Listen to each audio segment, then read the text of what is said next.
If you're an angler that wants to catch more trout, one of the first things you need to ask is, what do trout eat? Let's talk about it.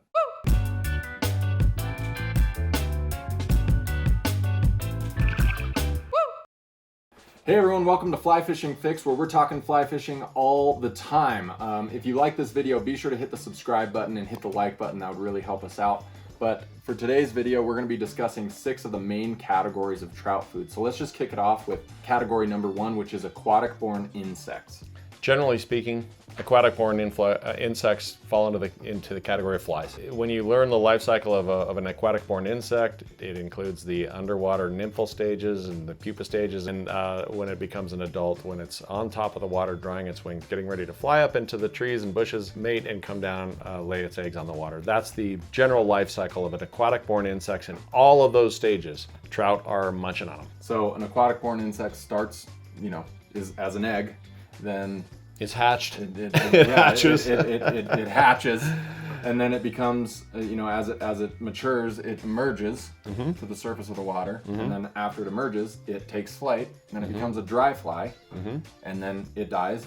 And in many cases, sometimes we call those like a spinner or something, and then that's fish food too. Well, again, in any one of those stages is except for when they're not on the water. In other words, when they're flying around above in the air, right. they're not really. Although I've seen fish take flies right off the surface of the water that are actually flying. Right. Generally speaking, obviously, fish aren't going to get them when they're up in the sky. But in most other stages of that life cycle, they are fish food. Right. Okay, category number 2 is terrestrials. Terrestrials are any form of insect life, typically, that is born on land. So they become fish food when obviously they enter the water. So things like a beetle or grasshoppers or even spiders crickets. Or crickets. Yeah, anything like that was born on land and ended up in the water. And often fish go crazy for it because one of those types of critters is going to fall into the water either accidentally or be blown in there. It's an opportunity for trout to have a big T-bone steak. They will often not avoid it because the other thing that happens when a terrestrial hits the water is it's usually struggling. Right. So that falls into that attraction category, and fish can't help but seeing a struggling insect and become carnivores immediately and hammer it. If you're not quite sure what an attractor fly is, I'll just add that video right up here, so you can click that link and watch that video. Right, sorry about that, using terminology. Anyway. Okay, category number 3, worms and leeches. Okay, worms and leeches, the best thing about those is that they are so naturally occurring in the water. The other fact of the matter is they are loaded with protein, and fish, although I don't think they sit there and go, that's protein rich, they are a very efficient food source for trout that are constantly fighting against current and basically are muscle head to toe. Leeches, annelids of those varieties, leeches and worms, are pure protein, and man, do they devour them. Right, and typically if fish have a very steady diet of worms and leeches, those fish are going to be big.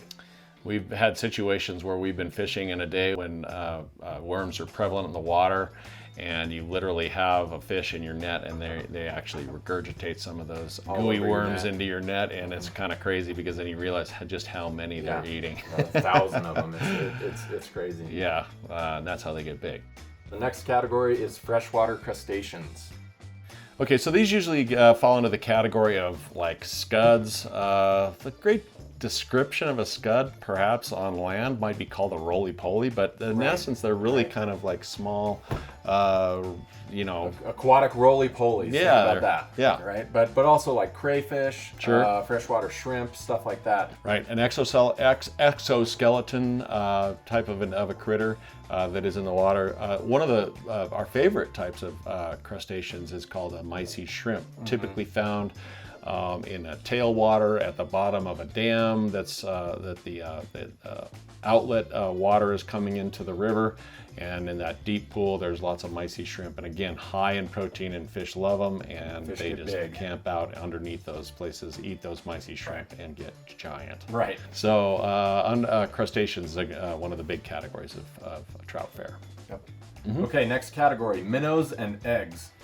Again, found in the water, and it's a little bit of a cannibalistic situation, but trout eat other trout, typically in the form of minnows that have recently been hatched. They also eat eggs. It isn't uncommon to see perhaps a brown trout hanging out below a spawning area of a rainbow trout, just eating their eggs as they come out of they sort of accidentally come out of their little cleared area where they're mating and nurturing their eggs. High protein source, big source of trout food, and prevalent in the water. The minnows are something we like to mimic as well with certain types of flies that mimic a small minnow in the water, and fish are quick to eat those. Right, and if you're new to fly fishing, the flies that he's referring to are, we call them streamers. So if you ever hear someone say they were streamer fishing, they were fishing with a fly rod, but the bug they were using, the fly that they were using, actually was meant to imitate a minnow. Right, and oftentimes those flies look exactly like a minnow, even though we still call them generally flies. Anyway, we're fly fishermen. Right. Okay, so the final category is small rodents and amphibians. Yes, so this is a fun category. Yeah. Small rodents usually include mice. Right. Little voles that you might find in a meadow or something like that. Typically, again, they fall in the water and struggle, and that attracts a fish. Lots of times the mouse is skittering across the surface, and before you know it, a big trout is all over it. I've seen photos of people that have, especially up in areas like Alaska, they're fishing with a mouse pattern, and they caught a fish, and they're eating the fish, and you see what the fish was eating, and there's like 30 mice in the fish's stomach, and not just necessarily baby ones. Right. Yeah. big mice. So trout definitely eat mice, and they'll also eat things like a small frog. Frogs, tadpoles, toads, things like that, small amphibians that are in the water are also primary source of trout edibles, if you will. So especially in specific areas of the country. Right, and in those areas, the fly shops will always have imitations for mouse patterns, tadpole patterns, and frog patterns where those are prevalent. Right, and if you want to have a fun experience, go to a place where you can catch some trout on a mouse pattern or a frog pattern. Right. You're going to have a blast. Yeah, they don't typically hit those things with a gentle strike. No. They attack hard. Yep. Anyway, those are the primary categories of food that trout eat. It's important to know what flies mimic those different types of food sources, and get good at drifting them in the right way that makes them look natural to a fish, so that they will take them, and then you can have all the fun of hooking, playing, and landing big fish. Yep.